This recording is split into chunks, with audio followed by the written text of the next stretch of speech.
This is the Nedgroup Investments Insights Podcast, where one or more of our experts explore a variety of views and insights that investors care about. Welcome to another episode of Inside the Mind of a Fund Manager. My name is Anil Jugmohan, Senior Investment Analyst at Nedgroup Investments. Today, we're unpacking one of the most fascinating and arguably fragile market dynamics we've seen this year, and that's the explosive rise of AI-related equities, and especially what the recent volatility might be telling us. Joining me is Mazika Li from NS Partners. She is a portfolio manager of the Nedgroup Investments Global Emerging Markets Equity Fund. She will walk us through what's really happening beneath the surface, and perhaps more importantly, how we're positioning our portfolios through it. Hi, Mazika, and thank you for joining me today. Thanks for having me. Mazika, so I guess let's start with the big picture. So over recent months, we've seen a very strong rally in emerging market equities, but I guess it's become increasingly concentrated, particularly in the semiconductors and AI-related names. What's driving this? Yeah, sure. To unpack that, we might want to take a step back. First of all, with the Iran-US conflict driving inflation up, energy prices up, that's important to a lot of the exporters. And it's also hitting consumer, industrial companies as well. Some, for example, in China, denominated in renminbi, which is seeing strength, having some trouble with the FX. So combination of that, meaning companies just have fewer earnings visibility. Now, when we then focus on the AI names, especially on the hardware components, with very strong CSP spending committed to multi-year capex, we are seeing margin expansion, ROIC expansion, and DPS upgrades. Despite what we've seen so far year to date in the tech name, actually on a PE multiple basis, a lot of these tech names are not overstretched. Some maybe we can unpack a little bit, but for example, if we look at the Korean market, despite the rally year to date, actually on PE basis is cheaper than it was at the beginning of the year because the largest two companies, Hynix and Samsung, these are memory makers, have grown into the PE and have seen very strong earnings growth. Thanks, Mazika. And I guess just talking about some of the fragility and potentially what's happening beneath the surface now, please. So it does seem quite clear that markets have become quite extended. I mean, particularly in South Korea, for example. And you've got the leverage, you've got passive flows, you've got momentum strategies, all kind of like reinforcing each other. But at the same time, the macro backdrop hasn't exactly been supportive. I think something you were alluding to just now as well. I mean, how does that all kind of tie in together? So on the liquidity front, you're absolutely right. The liquidity condition hasn't been very supportive, except for areas like Taiwan, Korea, and that is driven by very strong exporters. Exporter growth has been extremely strong, I think stronger than anyone has expected. In Korea, not only AI has been strong, they also have the power equipment, defense, shipbuilders, and all these like heavy industrial companies exporting to the rest of the world where there is a supply constraint. So going back to AI, yes, indeed, we are a bit wary of the Korean momentum play and this leverage and the retail enthusiasm. However, on the memory side, one of the reasons why we're focusing on the memory names, because they are the most index heavy weights, and we are seeing very strong EPS revisions. Going forward, what we've seen is really one important part of the memory business, which is long-term agreement. These long-term agreements, almost like a call option for these companies, fixing the quantity of memories that, for example, a US CSP such as Google would buy. But on the price side, there's flexibility. There isn't enough clean room available in 2027 for the for the capacity to extend too much to meet all of the demand. So actually, I think that there's further momentum on the EPS. And as far as we would follow this EPS momentum, and continues to look at new information. So far, we still remain quite comfortable in these names, but we're quite nimble when, for example, in just before the Iran-US conflict, we weren't sure about how it was going to play out. We took some risks off, but in late March, we started to add to some of these positions in the AI when the valuation became attractive again. So that's when we enjoyed the rally in the portfolio. And Mazika, I mean, as you know, we saw a fairly sharp correction early on in June. I mean, what was the trigger for that? I think a lot of it was linked to the uncertainty around the Fed rates. The market could become a bit too complacent about what that rate would be.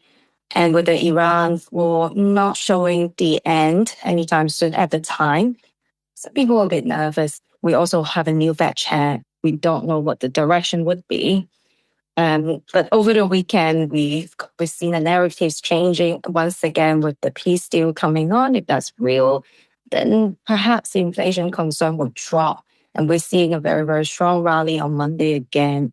And on positioning as well, very linked to what your last question was, that there was a lot of leverage position in certain areas, especially in Korea.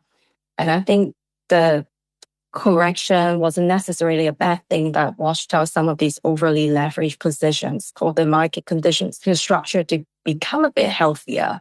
And Mazika, so I guess one big question that many investors are asking right now. So would you say this is the end of the AI story or just a bit of a healthy reset? I think we're definitely not in the early innings of the AI cycle. The kind of 2020, when in 2025, we saw very strong earnings upgrades. Started from NVIDIA, we knew that the compute power were getting a lot of orders, and because there wasn't enough, there's still not enough of data center. Coming into 2026, I think this is becoming more of a consensus that this is the area that will see more CapEx and earnings upgrades. I think at this point in time, what we need to figure out is this data center build out sustainable? Is the demand to be continue to be strong? Is the supply constraint real and continue? Maybe I can unpack it one by one. On the first question, I would look at the token growth and the token usage, and the number has still been going up. And also with I use Jensen Huang from NVIDIA. He often talk about the more AI compute chips you buy, the cheaper it becomes. Meaning when you use a more advanced chips in your data center, actually you can lower the cost of running the data center. Your token cost could come down. If token costs come down, perhaps the usage will continue to go up. That means more data center needs to be built. And linked to that, as a data center business, GPU rental is a relatively good business. If we look at Amazon, the cloud business is growing quite strongly, 20-30%, and operating margin about 35% from that part. It is accretive to Amazon, for example.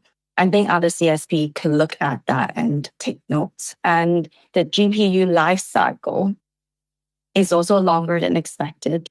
We saw some report last year talking about perhaps GPU could only last for 3 years or less because there's new model coming on every year. But the data has shown that the opposite is true, that GPU life cycle is actually quite long. So for 5-7 years, the depreciation life actually making a profitable business for the company involved in GPU rental and running data center. My point is that it could still be quite profitable for these companies to invest in the CapEx. And if I take a step back, I think the frontier model labs such as OpenAI and Anthropic, if they can successfully raise the amount of money that they wanted, which is together somewhere close to 100 billion US dollar, the US CSPs are likely, this is in my opinion, to follow suit to actually compete because the frontier model labs are actually eating into some of the moats of the incumbent CSP, if you like, in the advertising enterprise applications side of things. So to remain competitive, I think simply that CSPs need to spend more. So this is kind of the demand side. So now I want to link to the supply side. The supply side, we've seen very, very strong bottleneck across the AI supply chain. So all the way up from the substrate, the kind of the chemicals, the circuit boards that goes into the data center, that is putting constraint. And also foundry. This is TSMC, Intel, Samsung, seeing too strong demand in the advanced node. And the mature nodes also seeing stronger demand because of the CPU, which we can go more into about the CPU usage due to the agentic AI proliferation year to date. Foundry supply very, very strong. And then if you link to ASML, which is the only company in the world that can make these EUV machines that create extremely fine circuit patterns on silicon wafers. They just simply don't make enough of these units to supply to the foundries, so that on the manufacturing chips side, the foundries supplies are getting strong, they're very tight. And then we go downstream, packaging testing, everyone is seeing the same constraint. Going back to my point on the supply, that means there will be some price hikes. There will be more supply constraint. There will be more long-term agreement being signed. All of this points to high price. And I think CSPs, if they just want to buy even the same units of servers, same units like this year, for 2027, the CapEx number is likely to go up. But I think there is a fair question that the investor might ask, how much increase is enough to satisfy the markets? What if the rate of change is decelerating, which I don't think it would be, would that disappoint? I think this is the constant debate that we're hearing. Thanks, Mazika. So I guess just to summarize then, the AI theme is definitely structurally intact, but markets did become quite crowded, and I guess a weaker macro backdrop did increase fragility. And the recent sell-off, it was just likely a reset, not a collapse. So I guess, most importantly, staying disciplined and actively managing your exposure within the theme remains critical. So Mazika, thank you so much for joining me today. And to our listeners, we hope you enjoyed this episode of Inside the Mind of a Fund Manager. For more insights like this, please stay connected with Nedgroup Investments. Thank you. Thank you for having me. This podcast is for marketing purposes only. The information contained in the podcast or video was for information purposes and does not constitute advice, recommendation, or an offer or solicitation to purchase or sell any funds or strategies to any person in any jurisdiction in which the offer, recommendation, or solicitation to purchase would be unlawful.